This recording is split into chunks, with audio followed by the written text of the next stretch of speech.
I just need to go and check that my baby's breathing, or I need to go and check that their heart is still beating, is a really common type of anxiety that we might get after we've had a baby for quite a long time potentially, and it is a perfectly legitimate thing to be worried about and a perfectly reasonable way to feel, but you might not always get that reaction from the people around you or your partner.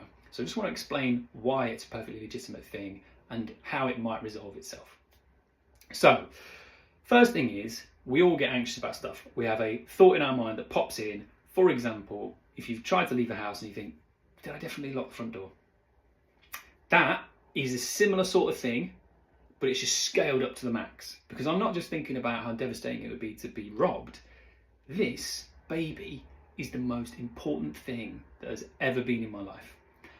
I feel like if something happened to this baby, my life would essentially be over. I remember somebody describing to me, it's like giving somebody a piece of your heart and letting them walk around the world with it.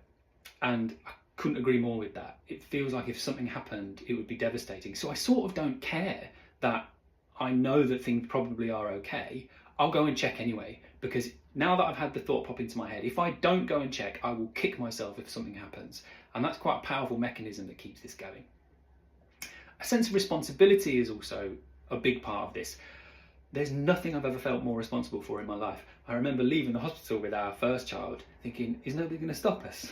Like, why is anybody trusting us to take care of this thing? And this overwhelming sense of responsibility to keep this human being safe. Again, I might have the thought pop in my head, are they okay? And I might know up here they are okay, but I might feel I need to go and check anyway because of that sense of responsibility.